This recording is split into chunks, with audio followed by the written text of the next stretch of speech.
First story. My paralyzed husband overheard me humiliating him in front of my friends for needing to wipe his arse every day and demanded I apologize. I lost it. Told him he had no business eavesdropping on my conversations. Said he was unattractive. Revealed my cheating and divorced him. Now I regret every damn thing. I 29F have been married to my husband 31M for about 6 years. Up until 9 months ago, our life was challenging but predictable.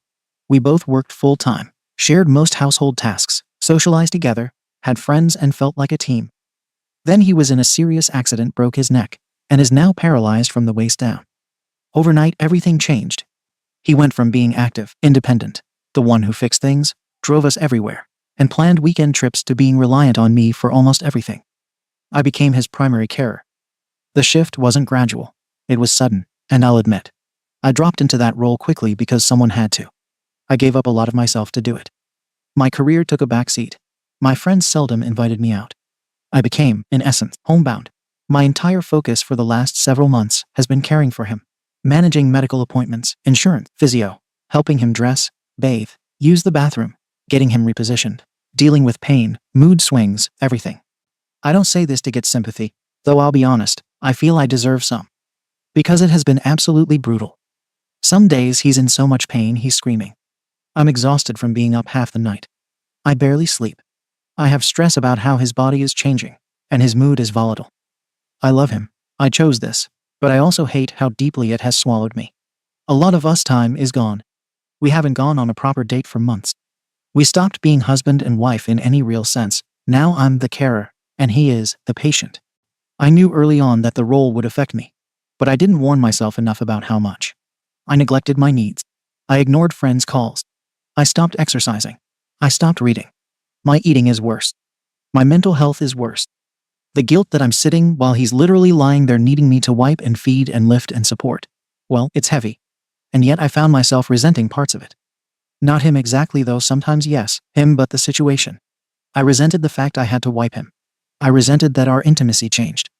I resented that one of his legs atrophied and the physicality we shared is gone. I resented that there's no escape, no convenient care shift switch. I resented that my life was paused. A few months ago, something happened that I think was a warning sign. He had been really depressed and withdrawn. We were sitting in the living room late one night after a physio session, and I asked him if everything was okay. He snapped at me. He said he felt like broken furniture, and I told him he needed to stop being dramatic. That landed badly. He went quiet, refused dinner, turned off the TV, and disappeared to bed. Later I realized I'd been snappy and cruel. At the time I justified it by thinking, I'm doing everything for you, and you're being miserable. I didn't apologize. He never brought it up. I pressed on. Then there was another incident. We had visitors. My sister-in-law brought her kids over, and I asked him to help me wheel him into the kitchen. He grunted, complained, and said he felt like a burden. I got frustrated and snapped. If you don't help me push the chair, I'll do it alone. He looked hurt. I told him, fine, I'll just get it done. For the rest of the visit he was quiet, and I ignored the tension because I had to concentrate on the host duties and his comfort. Later I learned he spent the evening in his room. I felt irritated. He could have helped in some way but didn't. But realistically he couldn't. He's paralyzed. I didn't factor that in enough. So, over time the air between us got thick. But my biggest issue, I haven't taken care of myself. I haven't kept friends or kept active. I feel trapped. And I got to a point where I needed a break. A girls' night in the first in months seemed like the only outlet. Last week, I invited my 2 best friends over. We had wine, snacks, and the living room all set. My husband was told to sleep early because he'd had a rough day with spasms, and we told him he could rest in the bedroom. I told him I'd wake him if he needed anything. Fine. The girls arrived, and for the first hour I was happy. We laughed, reminisced, and vented. The 2 of them know the situation. We've been friends since college, and they've seen me decline. How tired I've become, how my enthusiasm died, and how I stopped coming out. They were upbeat and supportive. Friend of 30F started complaining about how her husband hardly helps around the house, and how she's getting fed up. Friend B28F nodded along. I joined in. I told friend A, at least you don't have to wipe your husband like I did mine. I didn't think about it. I said it half joking, half frustrated. The room went quiet for a moment. Friend A looked at me, but didn't say anything awkward. Friend B changed the topic. I felt a wave of shame immediately, but then shrugged it off. It's just venting. My husband had no business hearing it. My friends are the only ones who let me say what I honestly feel without judgment. I told them about being up all night, being attacked by his mood swings, and feeling like all whose lives but mine died. I told them about my resentment at being on call 24/7. I told them I missed the person he used to be. They listened. They didn't judge. We talked late into the night. Eventually we cleaned up, and they left. I felt lighter than I had in ages. When I went to check on my husband, I found him awake. He looked at me and said nothing. I sat beside him. He said, "I heard what you said." I froze. I had no words. He continued, "You humiliated me. You spoke about me like I'm a joke, like a burden, in front of your friends. How could you? Don't tell me you didn't mean it." I tried to reply, but my throat felt tight. I said, "I was venting. I didn't mean to dehumanize you." He said, "You meant it. You felt it. You don't get to pretend you didn't." Then he demanded I apologize. I paused and instead asked, "Why were you listening? I told you I'd wake you if I needed you." He said, "That doesn't give you a free pass to talk about me like that. I'm still your husband. I still deserve respect." I said, "I have to vent. I have to get these feelings out, or I'll lose myself. You heard me because you were in the next room." He got silent. Later, I helped him get comfortable and got him what he needed. But the atmosphere changed. He's since been very quiet with me. Doesn't engage in our usual banter. When I assist him, he just stares ahead and says, "Thank you. But no, I love you," or affectionate look. If I bring it up, he says, "Just give me time." He still insists I apologize for what I said. I told him no, I didn't do anything wrong. He's told my friends privately what I said. A couple of them messaged me gently, asking, "Are you okay? And, do you realize how that must have looked to him?" I shrugged them off. I'm the one running myself ragged. I'm still doing everything. He's still dependent. I have no social life. I'm sick of being caring, of being patient. I told him what I feel. I didn't mean to degrade him, but I told the truth. And I'm not apologizing. He's been giving me the silent treatment for over a week now. He lets me help when necessary, but he keeps it strictly functional. No emotional connection, no small talk. He refuses to meet my eyes. When I try to have a normal conversation, he either ignores it or gives one-word responses. I've caught him crying twice. He tries to hide it, but I see it when I walk in with his medication or bring him food. His reaction annoys me because I feel like I'm still doing everything for him, while he gets to soak in emotional hurt from one line. I said under stress. He asked me again 3 nights ago if I was going to apologize. I said, "No, I didn't insult you directly. I vented about the situation." He said, "You literally said you have to wipe me like I'm a child." I said, "Because I do. That's a fact. I'm allowed to say that to my friends who understand what I'm going through." He said, "At least say you're sorry for how you said it." I told him, I'm not apologizing for needing to express what I'm dealing with. He shook his head and turned away. He started saying things like, "You clearly don't see me as your husband anymore. Just your responsibility." I didn't respond because I didn't want to get dragged into another emotional discussion about his feelings. I'm tired.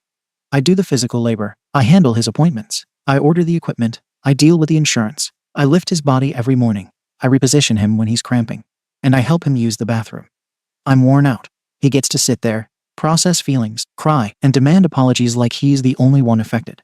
My mum got wind of it because he reached out to her, which I find dramatic. And she texted me saying, "You should apologize, even if it's just to acknowledge his pain." I told her I'm tired of everyone expecting me to constantly cater to his pain while ignoring mine. She said, "But he's paralyzed." I said, "And I'm still alive in this situation too." She dropped it after that. Last night was a breaking point. He told me, "I don't want you helping me if you can't respect me. It feels disgusting when the same person who wipes me also talks about me like I'm a burden." I told him that was unfair because whether I talk or not, I'm still doing everything for him. I even said, "If I saw you as a burden, I'd have left." I didn't. I stayed. I care for you daily. That alone proves I love you. So stop making me feel guilty for needing to blow off steam. He said, "Staying isn't the same as loving someone. You're just functioning. You resent me. You made me sound pathetic to other people." I told him that he's focusing on one sentence and ignoring the bigger picture that I'm drowning too. He said, "You chose to say that sentence. You said it with zero care for how it would sound if I heard it. That shows how you actually see me." At this point, I got irritated and said, "What do you want me to do? Pretend I love every aspect of this situation? Pretend wiping you isn't degrading for both of us? Pretend this is romantic?" He looked broken after that. he said quietly. Wow. And then just turned away. He since asked if I would consider getting a professional carer so we could rebuild our emotional connection. He said he feels like maybe I shouldn't be the one doing personal care if it breeds resentment and makes me talk about him like that. I told him we can't afford full-time care like that without serious financial strain. He said he'd rather be cared for by someone who doesn't see him as a punchline. That made me mad because I'm not a punchline, I just made one vent comment in private. He then said something that annoyed me. If one of your friend's husbands had been paralyzed, and she said that in front of you, you'd judge her. I said, no, I'd understand because I know how hard it is to give up your life for someone else's care. He said, you saying that makes this worse, not better. I do feel a bit like my friends are now looking at me differently. Friend A texted, I get that you're tired, but maybe get therapy. Friend B didn't say anything but sent me a "you okay" text. I didn't answer. I think they're being overly sensitive. Until they have to sponge bathe a grown man every morning for the rest of their lives, they shouldn't judge how I vent. Since all this, there's been a noticeable shift in how he responds to me physically. He tenses when I touch him, like he hates that I'm his carer now. But then when I leave the room, I hear him sigh like he's holding back tears. It's irritating because I feel like he's control shifting by trying to guilt me. Every time I suggest we move past it, he brings the apology demand back. I'm not giving it. Once I apologize, I feel like I'm admitting I did something cruel, rather than expressing genuine overwhelm. I've also been thinking, everyone seems to have sympathy for him, none for me. I'm expected to keep going. Nobody texts me to see how I'm doing, unless it's to shame me for what I said. Meanwhile, I'm the one actually living this nightmare physically and emotionally. Why is it that the second I crack and say something real, I become the villain? He asked yesterday morning. So are you really never going to apologize? I said. I don't see what I did as wrongdoing. I vented. That's normal. He said. Then I don't know how we move forward. And I just shrugged and continued feeding him breakfast in silence. At this point, I'm frustrated that he keeps dragging it out instead of just accepting that I'm human too, and sometimes I say things under stress. I'm not a monster for stating the obvious. He needs help with wiping. It's the truth. I get that his pride is hurt. But I also think he's blowing this way out of proportion for a single vent comment he wasn't meant to hear. I'm still here caring for him daily. I think my actions should speak louder than one sentence. I shouldn't have to grovel every time I express frustration about something that has consumed my life. So here I am, because everyone tells me to apologize. But I genuinely don't think I have anything to apologize for. I didn't insult him as a person. I complained about my situation. And I believe I'm allowed to do that without being shamed or forced into emotional guilt trips. Ada. Comments. Comment 1. YTA. And I say this as someone who took care of my dad after a stroke. I get the burnout, the exhaustion, the resentment, the loss of identity, all of it. What makes you the arsehole isn't just what you said. It's the fact that you meant it and doubled down when you got called out. You didn't just say, I'm overwhelmed, or this is hard. You used his most vulnerable, humiliating reality needing help to wipe and turned it into a effing joke in front of people. Then had the audacity to say it's his fault for overhearing it. Girl, he's paralyzed. He lives there. The idea that you can say anything in that house and assume he won't hear it is entitled as hell. You want to vent? Fine, that's healthy. But there's a difference between processing emotions and SHTing on someone's dignity to get a laugh or feel superior. You didn't talk about your burnout. You made him the burnout. You objectified his disability. That's why he's hurt. And honestly, he deserves someone who doesn't see him as a walking burden. Comment 2. Nope, hard YTA. You don't get to play the I do everything for him card like it's a get out of basic human decency free pass. You said the quiet part loud, you see him as dead weight, and he knows it now. And instead of apologizing and owning it, you've turned yourself into the victim. You think you're expressing frustration. No, you're revealing the rot in your mindset. Venting isn't supposed to punch down. It's supposed to let off steam without destroying someone else's dignity. You also act like staying is this badge of sainthood. I didn't leave, so I must care. Nah, dogs can be loyal too. That doesn't mean they're emotionally safe. Your husband feels the resentment oozing out of you every day, even before this comment. This was just the final confirmation. You want honesty. Here's some. If this is how you really feel, you shouldn't be the one taking care of him anymore. Not because you're evil, but because you're making his life worse by refusing to see him as a full person. Let a professional do the physical care, and maybe you can fix the emotional wreckage you've created. If you actually want to. Update. Let me just say this clearly. I'm not here for advice. I don't want therapy suggestions. I don't want sympathy. I don't want your pity. I'm here to dump what's in my head, so I don't say something worse out loud. Take that however you want. It's been a few weeks since my original post. Not much has changed in terms of his attitude. If anything, it's gotten worse. He still gives me the cold shoulder, unless he needs something. Every moment in this house feels like walking into a courtroom where I'm always guilty. No trial necessary. He doesn't say it, but I feel it, the resentment dripping off him, like I effing betrayed him for saying what I did. I've been running myself ragged. People talk a lot about emotional labor, but they have no effing clue what it actually looks like when you're the sole carer for someone who can't even get out of bed. I manage his meds, his appointments, his physiotherapy, his hygiene, his food, his bowel schedule, his sleep cycle, and his moods. You think I have time to process my own emotions? I don't. That's why the venting happened in the first place. And yet people, even supposed friends, keep messaging me asking if I've considered therapy. No, I haven't. Because I don't want to sit in a chair and have someone tell me I'm angry when I already know I'm angry. I don't need validation or healing. I need space to say, I hate what my life has become, without being crucified for it. He keeps asking for emotional connection. How am I supposed to give that when I'm mentally and physically wiped before lunch? We haven't been intimate in almost a year, and I don't want it. There's nothing SXY about medical gloves, ointments, bedpans, and constant needs. He tries to guilt me into it, acting like I owe it to him as his wife. But I told him straight up last week, I'm not attracted to you anymore. I wish I was. I'm not. That broke him. I saw it. But it's the truth, and I'm done sugarcoating reality for his feelings. Things escalated. One night, I told him I needed a break. Just one weekend away. I hired a private carer, not full-time, just someone to stop in twice a day for essentials. I didn't tell him until I was already packed. I left him with a list of everything he needed, fully prepped. He flipped. Said it was abandonment. Said I was cruel. I said, maybe if you'd apologized for making me feel like a monster for venting, I wouldn't need to walk out of here to breathe. I left anyway. I stayed with a friend. A guy friend. Nothing happens cruelly. But yeah, I vented. A lot. And he listened.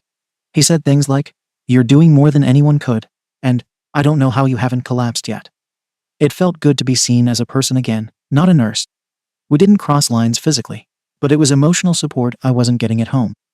My husband found out because apparently someone called to check on him, and I wasn't there. He confronted me when I got back and accused me of cheating. I said, you don't get to ask questions about my life after turning me into your full-time staff. He cried.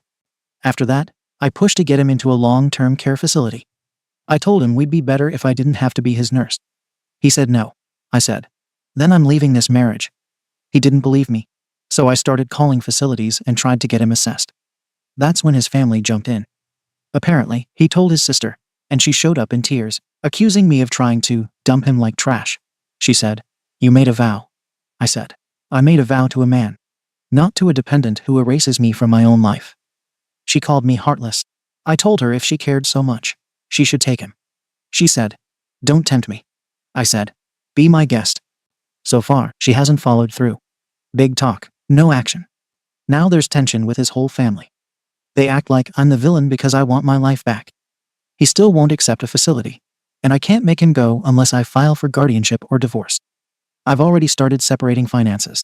He's financially dependent on me, but still has enough from his disability and savings to cover basic care if I walk. I've looked into my legal options. The thing is, I haven't left. I'm still here. I still feed him. I still clean up after him. I still take him to his appointments. But now it's transactional. He gets care. I get distance. I've stopped talking to him unless it's medically necessary. I've also stopped pretending. I don't smile, I don't play happy wife, and I don't do the small talk. I do what needs to be done, and that's it. He asked again 2 nights ago. Do you still love me? I said. Not like this. Not anymore. He started crying, and I walked out. Because I can't keep holding space for his sadness when mine doesn't even fit in the room. So yeah, if you're reading this thinking, wow, she's cold. You're right. I'm done being warm and falling apart quietly, while everyone around me demands more from me. I've become someone I never thought I would. But this situation forced it out of me. If that makes me a monster, fine. At least monsters get to sleep. I'm not writing this for support. I'm not looking for an echo chamber or moral applause. I'm writing this because I needed to let it out somewhere without someone telling me to try therapy, or light a effing candle, or think positive. I've done enough pretending. This is who I am now. Comments. Comment 1. Holy F. This is straight up villain arc SHT. You've crossed way past burnout and into full psychological warfare. Let's be real. You're not just venting anymore. You're punishing him. Weaponizing your care. Emotionally ghosting someone you chose to stay with, while simultaneously whining that it's too hard. You say, I'm still doing everything. Yeah, and you're doing it with cold precision and no soul. You want a trophy for doing the bare minimum for a man who can't move. Newsflash. Staying and resenting someone to their core doesn't make you noble. It makes you toxic. What kills me is that you've convinced yourself that he is the manipulator. He is the problem. And you're the one under siege. You made him feel like less than human. You know it. But you refuse to own it. You could have left. You didn't. You stayed and poisoned every part of what was left. You're not just the arsehole. You're the effing final boss of arseholes. Comment 2. So let me get this straight. You humiliated your husband when he was at his most vulnerable. Withdrew all intimacy, and then blamed him for being pathetic, for wanting connection. Left him for a weekend, knowing he couldn't care for himself. Emotionally cheated, while patting yourself on the back for not effing the guy. Trying to dump him in a home behind his back. Are now ghosting him emotionally, while still controlling every part of his daily life. This isn't a marriage anymore. It's psychological entrapment. Your entire justification is, I do everything. Cool. Slavery also involves doing everything. That doesn't make it ethical. You're using his dependence as leverage. The more helpless he is, the more power you feel. You could have left if it was too much. But no, you stayed. Why? So you could punish him for making you feel stuck. You've got control issues and zero self-awareness. You don't want help. You want validation for slowly destroying a man and calling it burnout. Seek effing help or walk away. But stop acting like you're the one bleeding here. Comment 3. Just say you hate him and be done with it. Your husband didn't just lose the use of his legs, he lost his wife. And now he's stuck in a body that doesn't work, living with someone who sees him as an obligation and a buzzkill. I'm not attracted to you anymore. That line alone tells me everything. He didn't cheat. He didn't lie. He just got hurt. And now you're ice cold because you can't play house with a man who needs help. You say you're not looking for sympathy. Fine. You won't get any. What you will get is this. You're dragging this out because it makes you feel righteous. You need to feel wronged so you don't have to admit you're just done with him. There's no dignity in what you're doing. You're keeping him around like emotional clutter because walking away makes you the bad guy. But guess what? You already are. Either leave and free him, or stay and do the damn work like a partner. This middle ground. It's hell and you built it. Update. I made a new account for this because no one in my life wants to hear it anymore. I told the truth. I said out loud what everyone else only thinks. I didn't romanticize the reality. I didn't dress it up in self-help slogans or therapy speak. I was living with a man who couldn't take care of himself, and I said it made me resent him. And then I lived with the consequences. I divorced my husband 6 months ago. He had been paralyzed from the waist down after an accident. It was sudden. One day he was active, driving us to dinner, lifting groceries, making love, and laughing. The next he was in a hospital bed with a catheter and dead legs. I became his primary carer. Not a wife. Not a partner. A nurse, a logistics coordinator, a personal assistant, a effing janitor for bodily functions. No one trains you for that. No one asks you if you're willing. You're just expected to stay and swallow it. So yeah, I said it. I said I hated wiping a grown man. I said I missed being touched like a woman. I said I missed my own life. I said it out loud, and people heard, and I didn't apologize. After the separation, I expected some freedom. Relief. Space to breathe. I got a tiny apartment. Started eating better. Went back to my old gym. I even met up with the guy I had been emotionally leaning on, let's call him T. He was always just a friend. But he made me feel seen. He told me I was strong. That he admired how I carried everything. That I deserved more than what life dumped on me. I thought maybe it would turn into something. It didn't. We had one night. Not even sex. Just drinks, and then back to his place. But he stopped things. He said he wasn't ready for something real. Within 2 weeks, he was dating someone new. I wasn't even angry. I just felt stupid. Like I had torn open my life for a maybe. Work got worse. I brought all my unresolved bitterness into meetings. Snapped at people. Took everything personally. One of my coworkers made a dumb comment about how women are natural carers, and I unloaded on him. HR got involved. I was encouraged to take time off. I didn't. I got fired 2 months later. Not a good fit anymore. I didn't fight it. I didn't even pack up my desk, I just walked out with a dead phone battery and no plan. Then I got the message. My ex was in the hospital. Sepsis. Bed sores. Complications from immobility. His sister had been helping him, but it wasn't enough. He had refused long-term care. I wasn't listed as his emergency contact anymore, but I got a text from a mutual friend. I didn't visit. Not out of hatred, just paralysis. I couldn't walk into that hospital room and look at the man I once loved and not fall apart. He died 2 days later. I wasn't invited to the funeral. His family made that clear. His sister sent me a one-line message. Don't show up. That was it. I didn't reply. I watched the live stream in silence from my empty apartment. I didn't cry. Not because I didn't care, but because I was already hollow. Since then, I haven't been able to sleep. I replay everything. The fights. The silence. The day I left. The things I said. The things I didn't say. He asked me once if I'd ever forgive myself. I told him I didn't believe in guilt. That it was a tool people use to control others. But now I wake up some mornings with his voice in my head, and I can't breathe. And what pisses me off is this: no one wants to hear why I made the choices I did. They just want a villain. His family says I abandoned him. My old friends cut me off quietly. Even my therapist just blinked at me like I was speaking another language when I said I didn't regret leaving. But here's what none of them understand. I stayed for over a year. I gave up my life. I took on the worst parts of being a carer with none of the gratitude or structure. I wiped SHT off his legs, and then still got blamed for not smiling enough. I stopped feeling like a person. And when I finally cracked and said what I really felt, the world decided I was a monster. Fine. Let me be the monster. But monsters still bleed. And I've been bleeding in silence ever since. I haven't been on a date. I haven't seen tea again. I spend most nights eating cold leftovers and scrolling on my phone, reading stories about people who left toxic marriages and found themselves. That's not what happened to me. I left and lost everything. And the only person who might have understood is 6 feet under. I don't want advice. Don't DM me about healing or forgiveness or therapy or faith. I'm not here for that. I'm not looking for peace. I just needed to say this once, somewhere, with no replies from people who knew him and no fake comfort. He's dead. I'm alone. And I'm not sorry for telling the truth, but I'm not free from it either. Comments. Comment 1. So you torched your life, torched him emotionally, and walked away. And now you're shocked that there's no phoenix rising from the ashes. What did you think was going to happen? You didn't just tell the truth. You used your truth like a effing knife, and then acted surprised when people bled.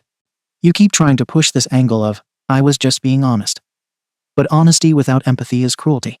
You abandoned someone who literally couldn't walk away from you emotionally or physically. Then you left, thinking life would reward you for breaking yourself free. Instead, it punished you with reality, grieving alone with guilt because you left unfinished trauma behind. You didn't want help, healing, connection, or responsibility. You wanted to feel justified. And now there's no one left to convince but yourself. Good luck with that. Not here to say you're evil. But you were cruel. And the consequences weren't an accident. They were a trajectory. Comment 2. I'm a therapist. I won't give you advice, you said you don't want it. But I'll give you an observation. You built your identity around being the strong, brutally honest one who does what others won't. That persona gave you justification to leave, to lash out, to refuse shame. But after everything crashed, that identity had no purpose anymore. With no one left to prove something to, you're stuck in a loop of reliving your choices to see if they still make sense. That's why you wrote this, not to confess, but to check if the story still holds weight when said out loud. Your ex dying took away your last chance to be either redeemed or completely condemned by him, so you're suspended in emotional limbo. You can't move to healing because you still think guilt is weakness. But you can't fully absolve yourself because there's no closure left to chase. Until you decide whether survival is enough or if living matters again, you'll stay here, narrating your pain like a witness instead of living it like a participant. That's not judgment. Just mapping what I see. Second story. My coworker recycles and repeats my ideas and takes credit for them. So I asked him to stop, and my manager blamed me for being emotional. So, I've got this coworker. Let's call him Dan. Every time I speak up in a meeting, he feels the need to rephrase what I just said. Example. I'll say, we should probably merge those 2 reports to avoid duplicate work. Dan immediately jumps in. Yeah, what OP means is we can optimize our reporting process by consolidating data streams. Like, dude, that's literally what I just said. In English. It's gotten to the point where other people look at him like, but he keeps doing it. Sometimes my manager even credits him for ideas I already said out loud minutes earlier, because he's the one who reframed them. I don't want to be petty, but it's infuriating watching someone basically run your sentences through Google Translate for visibility points. How do you even call that out without sounding confrontational? Like, thanks, Dan, but I just said that? Or do I just let him keep doing his little TED Talk summaries? Comments. Commenter 1. Yes, that's exactly what I just said. Every single time. Be petty. Watch him squirm until he stops doing it. OP. Yeah, I think you're right. I've been trying to play it cool, but maybe a little petty consistency is the only way he'll realize how ridiculous it sounds. Commenter 2. Be petty. Call him right out on it. Or you can pull him aside and ask him why he does it, or if he notices. Then, if he takes no ownership of it and does it again, you turn up the pettiness to 1000% and call him out in front of everyone. You would have given him the chance to get ahead of it. But he didn't, so now he should get what he deserves. OP. I think I'll try the polite route first. But I swear if he rephrases me one more time, I'm going full petty core in front of everyone. Commenter 3. Call him out on it. No, Dan, what I meant is exactly what I said. Why are you rephrasing everything? You don't seem to understand. Do you need me to explain it again? Commenter 4. I hate when men do this. I like to say, thanks, Dan. I appreciate your agreement on my proposal/idea/suggestion. Do you have anything to add? Update. So a week ago, I posted about my coworker, Dan, who has this lovely habit of repeating everything I say in meetings like he's my personal interpreter. Most of you told me to call it out directly, so I did. We were in our weekly sync. I made a point about how to streamline our reporting process, and like clockwork, Dan jumped in with his version 2 seconds later. So I turned to him calmly, BTW, and said, Dan, was something unclear about what I said? You seem to repeat my points a lot, and I'm wondering why. You could have heard a pin drop. The entire room went quiet. He stammered something about just trying to add clarity, and before I could even respond, my manager cut in with, Whoa, what's going on here? Dan always contributes great ideas. Are you feeling a little defensive? Defensive. Because I asked someone to stop parroting me. And then he said, You don't need to compete with your teammates. We're all on the same side. I swear I just sat there blinking like, what dimension am I in? He's literally repeating my ideas and getting credit. And somehow I'm the jealous one. To make it worse, every guy in the room suddenly got very interested in their laptops. No one said a word. I'm the only woman on the team, and it honestly couldn't have been more textbook if it tried. So yeah, instead of solving the problem, I've apparently become the emotional one. I'm documenting everything now because I'm not letting this slide quietly again. Comments. Commenter 1. I remember your post and had commented at that time. I'm sorry your approach fell flat, you may well find that. Now you have called it out. Dan may mysteriously stop parroting you. Whether he does or doesn't, I think you should approach your manager about it one-to-one. After their reaction to the scenario, you have perfect grounds to open a dialogue about it and articulate perfectly well why you spoke up to Dan, and that you feel he frequently recycles your thoughts and takes the credit. Be humble and explain that you are very much a team player, but also the impact that Dan's behavior is having on you. Wish you the best, OP. OP, thank you, seriously. I really appreciate how you phrased that. It's level-headed and fair, which is hard to be when you're frustrated. I've been debating whether to talk to my manager again, but I think framing it calmly like you said is impact, not accusation, might actually get through. I don't want to seem defensive. I just want credit for the work I actually do. OP on trying to do the right things. OP. It's wild how standing up for basic fairness somehow turns into being difficult or emotional. You try to do the right thing, and suddenly you're the problem. It really does start to make you question if caring is worth it sometimes. Commenter 2. I personally would have addressed that one and not in a team meeting, but maybe I'm about to get downvoted. OP. I probably should have done it one-on-one. But in the moment, it just hit that breaking point where I was tired of being talked over in front of everyone. It wasn't about drama. I just wanted it to stop. Commenter 3. Whatever you do, make sure you have written or recorded documentation going forward. Any discussion you have, immediately send an email with a recap of the conversation. I'm the only woman in my team too. I'm sorry you have to deal with this. OP. I've started documenting everything after this, just to have a record in case it gets twisted again. It sucks that so many of us even need to think that way just to feel safe at work. I'm sorry you're in the same position too. Commenter 4. Hopefully Dan catches on. But if he keeps doing, give him an intro. And here's Dan to mansplain what I just said. OP. I was so tempted to do exactly that. The amount of self-control it took not to say, and now for Dan's live translation, was unreal. If he keeps it up, I might just have to lean into the sarcasm a little. Thank you for watching the video. If you are interested in listening to these kinds of stories, we've got more in store for you. Simply subscribe to our channel, hit the like button, and share it with your friends.